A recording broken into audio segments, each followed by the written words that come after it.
evaluate them like by substitution. So when you've got a function and you're adding two pieces together, this is 190. There's a property for sums of limits. So if you want to take the limit of a sum, basically you can take the limit of each part individually. So it just allows you to like plug the 5 into both parts, and that is the limit of the whole thing.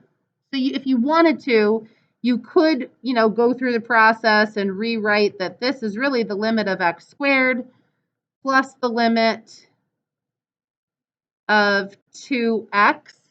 So, if you were trying to prove something or do an application, maybe you could evaluate part of it, but then the other part you have to, problem solve.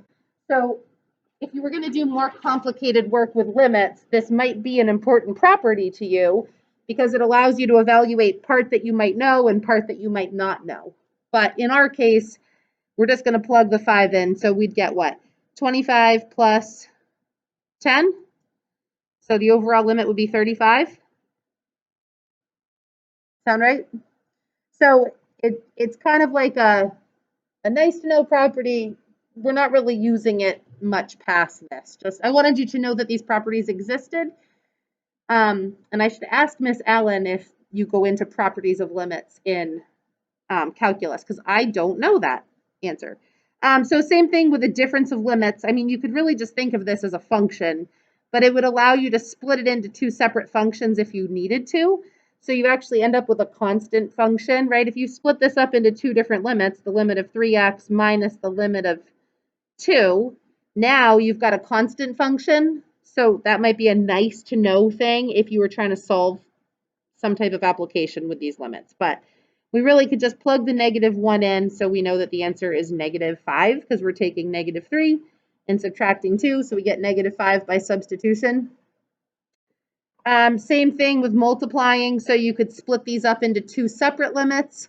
Do the 2x first, do the 3 plus x, then multiply them together. But we could just do it in one step if we wanted to. So we'd have what? 20 times 13 in this case, because I'm plugging in 10. So 20 times 13, 2 times 13 is 26, and add a 0. So that's just, we did substitution, but you could split them up into multiplying two separate limits. So then it says, note, this rule allows us to pull a constant out of a limit.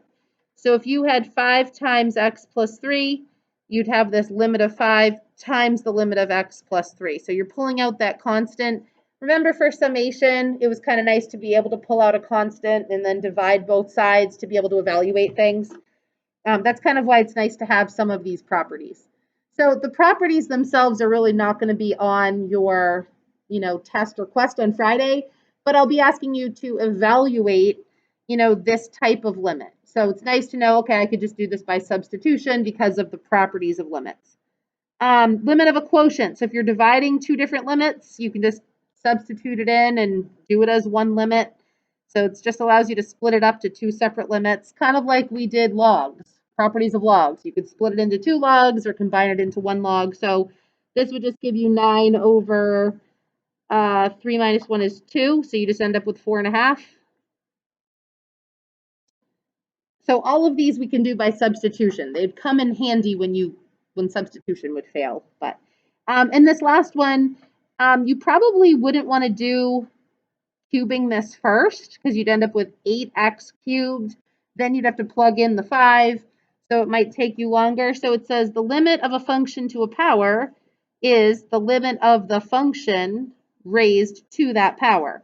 So that's what I'm going to do. I'm going to do the limit of that function first, because then I can just do 2 times 5 is 10, right? So the limit would be 10. Then I can just cube the answer. So it'd be 10 with 3 zeros, right?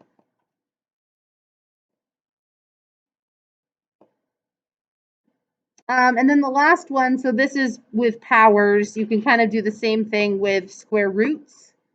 So it just allows you to either do the square root first or do the limit of the function first and then do the square root at the end. So if I was going to take this limit, I could just plug in the 5 first. So I'd get 11, and then I'm taking the square root of 11. So I would just leave that as the square root of 11 because that's the exact amount. It's not a perfect square. All right, so you're just going to try the guided practice, those 9 questions. Might need some help on number 9 because that's a trig one that I didn't take off. So let's do number 9 together. And remember I said for quadrantal angles, right, this is pi over 2 up here. That coordinate is 0, 1. And when you're doing trig coordinates, quadrantal angles, the cosine goes with the x and the sine goes with the y value. So if you're supposed to plug in pi over 2, the sine of pi over 2 is 1. The cosine of pi over 2 is 0. So I can't evaluate this one by direct substitution because I get 0 in the denominator. So we could take a look at the graph before we just say does not exist. So if I do the sine of x divided by the cosine of x, we'll see what's happening at that part. So at pi over 2, there is this asymptote because remember that the sine divided by the cosine is really the tangent of x. Maybe you don't remember that, but that is an identity. So the tangent of pi over 2 is undefined with an asymptote. So if this part's going up and this part's going down, the overall limit at pi over 2 does not exist. And that's kind of a property. I evaluated the sine of x, then I evaluated cosine of x and divided them, or I could just do the tangent of x. But that would not be one that I would test you on Friday because we haven't done trig review with you all this year. So that's coming. We are going to do that before the semester ends. All right, so if you could try 1 through 8 kind of quickly on your own. I'll put up the answers in a minute, but you could move right on to 191, the bungee jump, when you're done. And don't go really in depth with the graph. Just when you get to the bungee jump, do a really rough sketch of the graph because